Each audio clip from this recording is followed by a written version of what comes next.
बिस्मिल्लाहिर्रहमानिर्रहीम सल्लल्लाहु अलैहि वसल्लम।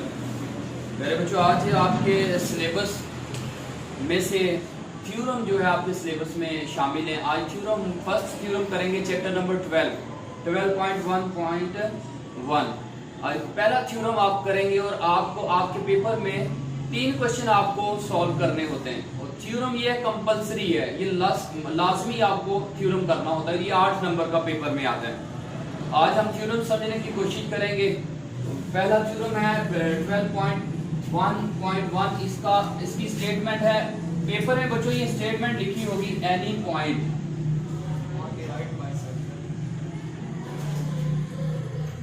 ओनली राइट बाइसेक्टर पे। ये मैं आपको बता देता हूँ। Of A line segment is equidistant. कहते हैं लाइन सेगमेंट इज इक्विडिस्टेंस है, वो हम फासला है। इक्विडिस्टेंट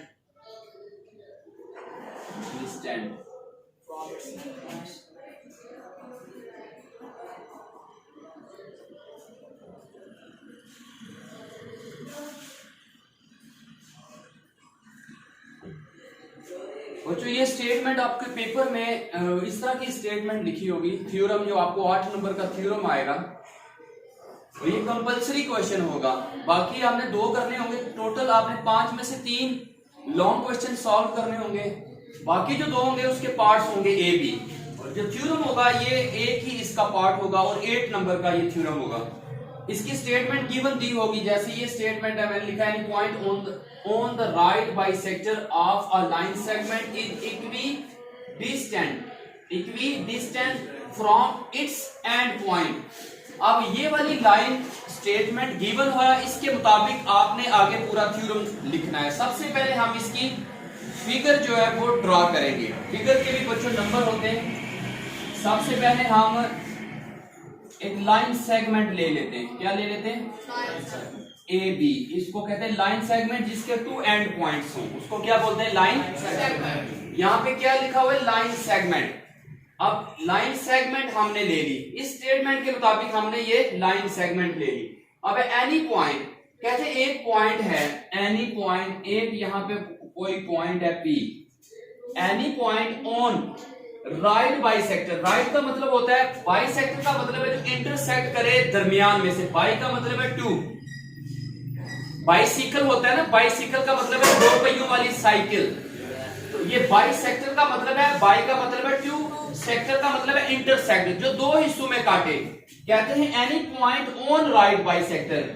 ऑन राइट बाइसेक्टर यानी यहां पे ये राइट बाइसेक्टर एक लाइन है जो लाइन सेगमेंट को सी पॉइंट पे बाइसेक्ट कर रही है। जो आपने देखे किस तरह स्टेटमेंट से किस तरह फिगर ड्रा करने का तरीका आपको बता रहा हूं। लिखे एनी पॉइंट, वो पॉइंट कहां पे है? लाइन पे है। ये लाइन है, यहां इसको लिखने एल एम। लाइन आपको पता है इसका एंड पॉइंट नहीं होता, यहां लेने L M. L M line है, एल एम क्या है? लाइन। और ए बी क्या है? Line segment. लाइन वो है जिसके एंड पॉइंट ना हो, दोनों तरफ एरो का निशान ये चीज बता रहा है कि ये लाइन है। और ये जो ए बी है, इसके 2 आपको पॉइंट्स ये बता रहे हैं लाइन सेगमेंट है। अब कहते हैं लाइन के ऊपर एक पॉइंट है, लाइन के ऊपर एक पॉइंट है और वो राइट बाइसेक्ट, वो लाइन सेगमेंट को क्या कर रही है? बाइसेक्ट कर रही है, दरमियान से काट रही है। कहां से काट रही है? दरमियान से। इस दरमियान को काटने को इसको हमने क्या रख दिया? सी। और ये 90 का एंगल है, राइट बाइसेक्टर। क्या लिखा था? राइट बाइसेक्टर का मतलब है वो 90 से काटे। काट तो ऐसे भी सकती थी ना, दरमियान से ऐसे भी काट सकती थी। हमने सीधी इसलिए ली है क्योंकि उन्होंने लिखा था राइट बाइसेक्टर है। अब यहां तक चीज गिवन है, ये बच्चों आपने लिखना है गिवन में। इसका 1 नंबर होता है। पहला स्टेप क्या है? गिवन। पहला स्टेप क्या है? गिवन। गिवन में इतनी जो आपकी स्टेटमेंट है यहां तक, ये गिवन है। यहां तक क्या है? Is equidistance from its and point. ये आपने प्रूव करना है।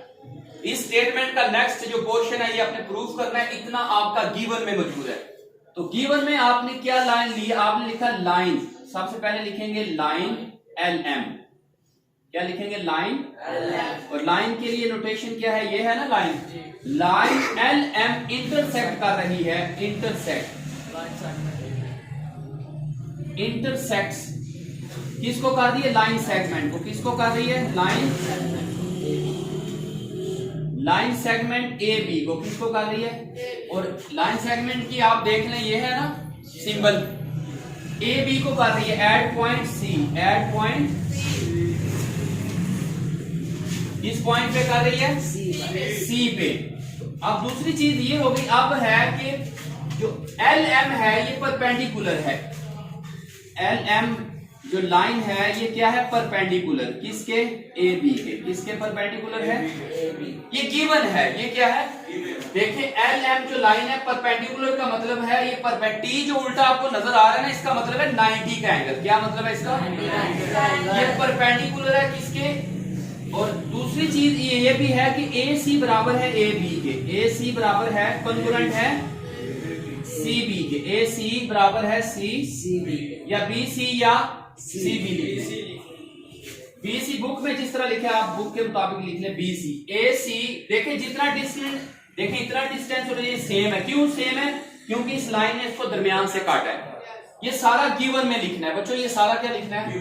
अब गिवन है यहां तक। अब हम लिखेंगे प्रूफ। दूसरा स्टेप क्या होगा?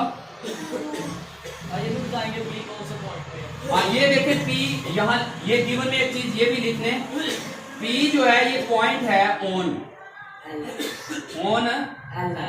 एल एन लाइन पे। किस पे?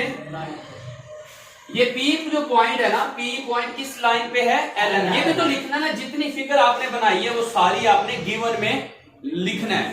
अब उसके बाद है इतना हिस्सा क्या है? प्रूफ। टू प्रूव करना है। ये क्या है? टू साबित क्या करना है हमने? साबित ये करना है कि ये जो पॉइंट है ना पी, ये इक्वी डिस्टेंस है। ए और बी के क्या है? हम फासला है। ए और बी के आपने साबित करना है पी ए कॉन्ग्रुएंट है। कॉन्ग्रुएंट है किसके? पी बी के। किसके? पी बी के। ये आखिर में साबित करना है। सबसे आखिर में आपने ये चीज प्रूव करनी है कि पॉइंट पी जो है ए के और पॉइंट पी बी के हम फासला है, कॉन्ग्रुएंट है, बराबर है। उसके बाद लिखना है कंस्ट्रक्शन। क्या लिखना है? एक नंबर देखें बच्चों, गिवन का एक फिगर का 2, एक टू प्रूव का 3 और कंस्ट्रक्शन का एक 4, और नीचे वाला जो हिस्सा होगा उसके कितने? 4 नंबर होंगे। स्टेप वाइज इसके नंबर हैं। अब कंस्ट्रक्शन है। कंस्ट्रक्शन में आपने लिखना है ज्वाइनिंग। पी को ए के साथ ज्वाइन किया और पी को बी के साथ लिखा ज्वाइन पी किसके साथ है? At the points A and B. Join P to लिखेंगे, ऐड लिखेंगे इधर। टू दी लिखने बेहतर है। बुक में टू ही लिखा है, मैंने ऐड लिखा टू दी पॉइंट। क्या लिखा है? बुक में लिखा हुआ है टू दी। बुक में क्या लिखा है बेटा? टू दी पॉइंट लिखा है। देखिए आप अपनी वर्डिंग में लिख सकते हैं। अपनी वर्डिंग में सेम इसलिए मैं लिखवा रहा हूं कि आप जाहिर बात है आपके लिए मुश्किल है भी लिखना। आप अपनी वर्डिंग में इसको लिख सकते हैं। लिखा है ज्वाइन पी मिलाना, मीट, इसका मतलब होता है मीट। ज्वाइन पी किसके साथ ज्वाइन किया? टू द पॉइंट के साथ। किसके पॉइंट के साथ? ए के साथ, बी के साथ। ये कंस्ट्रक्शन है। और कंस्ट्रक्शन क्या होता है बच्चों? थ्योरम का एक अहम हिस्सा है जिसके जरिए हमने ये प्रूव करना है, जिसके जरिए हमने ये चीज प्रूव करना है। कंस्ट्रक्शन होता है बनावट। अब उसके बाद स्टेप क्या है? आप देखिए यहां पे आएगा प्रूफ। क्या लिखेंगे? प्रूफ में आएगा सबसे पहले स्टेटमेंट। प्रूफ में क्या आएगा सबसे पहले? यहाँ रीजन। और यहाँ क्या आएगा? जो चीज आपने लिखनी है स्टेटमेंट में उसकी रीजन भी देनी है, वजह बतानी है। ये आपने इस साइड पे, लेफ्ट साइड पे ये चीज क्यों लिखी।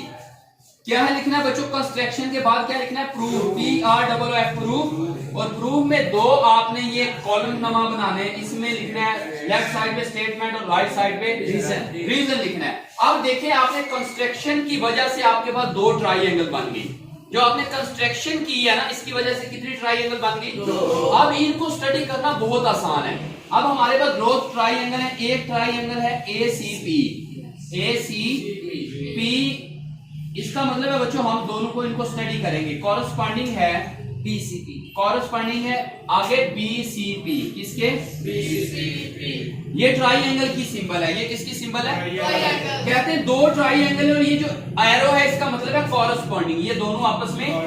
इन दो ट्राइंगल को स्टडी करेंगे और प्रूफ क्या करेंगे? P कॉन्ग्रुएंट है P, ये आखिर में साबित करेंगे। यहां पर अब रीजन सबसे पहले गिवन लिखेंगे। गिवन में हमने क्या चीज ली है? AC कॉन्ग्रुएंट है इससे बराबर है B। ये बच्चों गिवन में हमने देखा था ना, यहाँ रीजन क्या लिखेंगे? गिवन। रीजन क्या बच्चों लिखेंगे? रीजन ये AC BC के क्यों बराबर है? रीजन आपने लिखना है गिवन है, क्योंकि ये स्टेटमेंट में हमें चीज गिवन दी है। फिर उसके बाद एंगल लिखना है। एंगल लिखना है, एंगल ACP कॉन्ग्रुएंट है एंगल, ये देखें BCP। यही बच्चों लिख लेना। ये जो ट्राइंगल है ना, ये ट्राइंगल, ये एंगल की सिंबल है। यहां क्या थी? ट्राइंगल। अब एंगल क्या है? ACP BCP के बराबर क्यों है? ये इस वजह से बराबर है क्योंकि C जो है each angle of both triangle 90 degree. Reason क्या लिखना है कि C दोनों ट्राइंगल में C 90 का एंगल है। C कौन सा है? 90 का। इस ट्राइंगल में भी C 90 का जाविया, इस ट्राइंगल में भी C 90। तो रीजन आपने क्या लिखना है कि रीजन ये लिखना है कि PC परपेंडिकुलर है। PC परपेंडिकुलर किसके? PB के। किसके ऊपर परपेंडिकुलर है? PC परपेंडिकुलर है AB के। किसके? AB के परपेंडिकुलर है PC। इस वजह से ये क्या है? आपस में एंगल दोनों क्या है? बराबर। और दूसरी क्या लिखनी है वजह के? C each angle C both so that, आगे जो आप स्टेटमेंट रीजन में आप लिख लीजिएगा। फिर उसके बाद लिखना है कॉमन। बच्चों देखिए दोनों ट्राइंगल में कौन सी साइड कॉमन है? PC बराबर है ना, PC कॉन्ग्रुएंट है PC के। इसको क्या लिखेंगे? कॉमन। ये रीजन क्या लिखेंगे? बच्चों दोनों ट्राई PC हमने क्यों इक्वल लिखा है? दोनों ट्राइंगल में ये क्या है? कॉमन है। अब देखिए किसी भी ट्राइंगल की दो साइड और एक एंगल बराबर हो तो हम कह सकते हैं वो दोनों ट्राइंगल कॉन्ग्रुएंट हैं। बच्चों ये पिछले चैप्टर्स में हमने स्टडी किया था। कॉरस्पॉन्डिंग जो दो ट्राइंगल हो उसकी तीनों साइड्स बराबर हो, या दो साइड एक एंगल बराबर हो, या तीनों एंगल्स बराबर हो, तो वो कह सकते हैं ट्राइंगल क्या है? बराबर। तो अब हम लिखेंगे कि ये वाली ट्राइंगल, ये ट्राइंगल क्या है? आपस में कॉन्ग्रुएंट है। ACP कॉन्ग्रुएंट किसके है? BCP triangle BCP। और रीजन में क्या लिखेंगे? रीजन में यहाँ पे क्या लिखेंगे? Side angle side. क्या लिखेंगे? Side angle side postulate. Postulate लिखेंगे, यानी दो इस ट्राइंगल में दो साइड्स और एक एंगल बराबर है। दो साइड्स और इसलिए इसकी रीजन में क्या लिखेंगे? Side angle side. जब किसी ट्राइंगल, तो आपने देखा कि ये दो इसकी ट्राइंगल की दो साइड्स बराबर और एक एंगल बराबर है, इसलिए ये ट्राइंगल बराबर है। अगर ट्राइंगल बराबर है तो हम कह सकते हैं ये जो प्रूव करना था PA बराबर है कॉन्ग्रुएंट है किसके? PB के। किसके बराबर है? हम कह सकते हैं ना। रीजन क्या है इसकी? Corresponding sides equal. जब दो ट्राइंगल बराबर हैं तो इसकी कॉरस्पॉन्डिंग साइड्स भी जो क्या होंगी? इक्वल, क्योंकि ये साइड भी इक्वल, ये कॉमन लाइन भी इक्वल, तो फिर ये साइड भी आपस में इक्वल होंगी। बच्चों उम्मीद करता हूँ आज के थ्योरम की आपको समझ आ चुकी होगी। अस्सलाम वालेकुम व रहमतुल्लाहि व बरकातहू।